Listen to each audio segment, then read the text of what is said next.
देश और दुनिया में कोरोना वायरस का संकट अब भी बरकरार है। हुए तनाव के बीच राहत भरी खबर ये है कि भारत में जुलाई के बाद पहली बार कोविड-19 के एक दिन में सबसे कम मामले सामने आए हैं। स्वास्थ्य मंत्रालय की ओर से जारी ताजा आंकड़ों के अनुसार देश में पिछले 24 घंटे में 19,556 नए मामले सामने आए हैं, जिसके बाद देश में अब संक्रमितों की संख्या बढ़कर 1,75,116 हो गई है।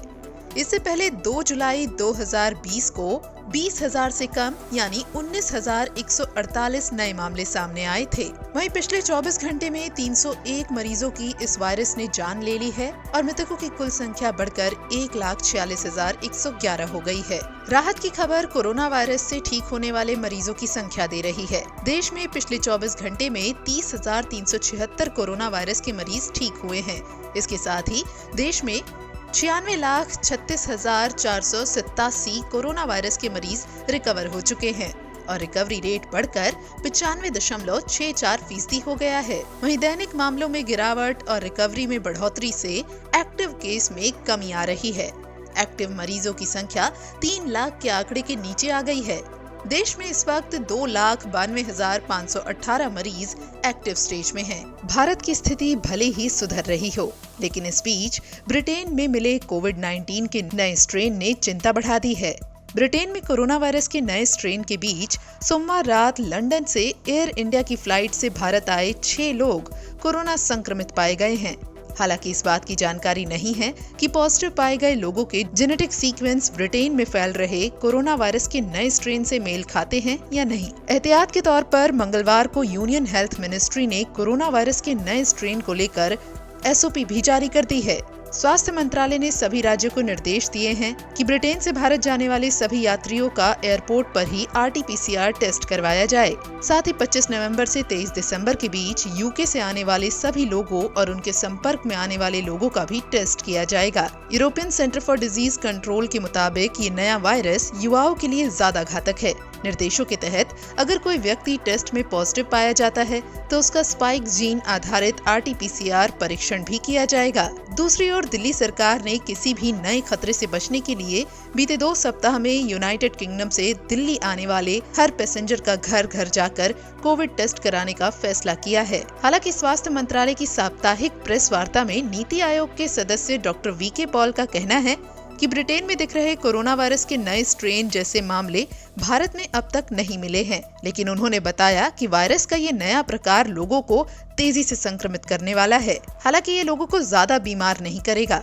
इसके असर क्या हुआ है, इसको जो UK के रिसर्च साइंस कम्युनिटी ने समझा है और उनसे हमने बातचीत करी थी डिटेल में, उससे एक चीज सामने आई है कि ये एक से दूसरे में जाने की जो इन्फेक्शियसनेस है या ट्रांसमिसिबिलिटी है उसको एनहांस करता है। ये बदलाव जो उसके स्वभाव में, उसकी बायोलॉजी में आ गया है।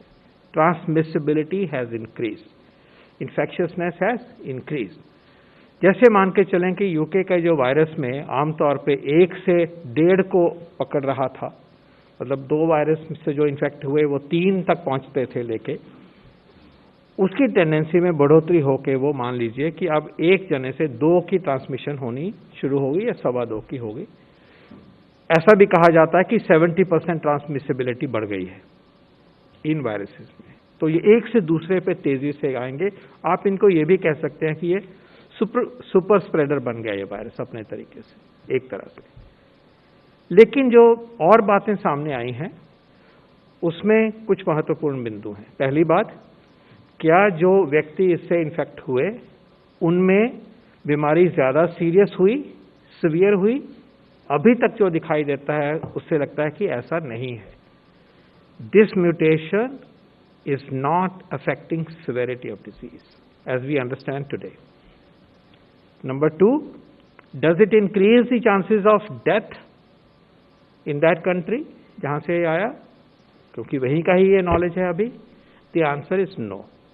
So the case fatality rate is not affected by this mutation.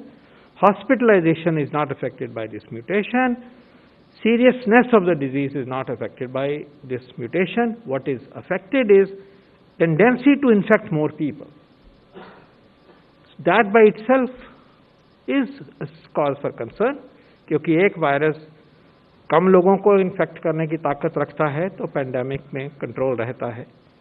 तेजी से फैलेगा तो उसका असर ज्यादा होगा, हेल्थ सिस्टम ओवरलोड होगा और उसके नतीजे अच्छे नहीं होंगे। स्वास्थ्य मंत्रालय का कहना है कि नए स्ट्रेन से घबराने की जरूरत नहीं है, लेकिन अभी हमें सतर्क रहने की जरूरत है। वहीं इस बीच टीका बनाने वाली कंपनी बायोएनटेक ने दावा किया है कि वो 6 सप्ताह के अंदर ऐसी वैक्सीन तैयार कर सकती है जो वायरस के म्यूटेशन का मुकाबला कर सके। दरअसल बायोएनटेक ने अमेरिकन कंपनी फाइजर के साथ मिलकर वैक्सीन डेवलप की है। कंपनी के सह संस्थापक उगर साहीन ने कहा है कि कोरोना के इस टीके को जिस तरह से बनाया गया है, इसमें हमारे पास इस बात की सुविधा है कि हम वायरस के नए प्रकार को काबू करने में सक्षम टीके पर सीधे काम करना शुरू कर सकते हैं और अगर जरूरत पड़ी तो तकनीकी तौर पर हम 6 सप्ताह के भीतर नया टीका लाने में सक्षम हो सकते हैं। बता दें कि कोरोना वायरस का नया स्ट्रेन सामने आने के बाद दुनिया भर में फिर से अफरा तफरी का माहौल बन गया है। वैसे यहाँ जानकारी के लिए बता दें कि दैनिक जागरण कोरोना वायरस की किसी भी वैक्सीन या दवा के इस्तेमाल की सिफारिश नहीं करता है, न ही किसी दावे की पुष्टि करता है। दैनिक जागरण के वीडियोस सिर्फ और सिर्फ जानकारी के लिए हैं।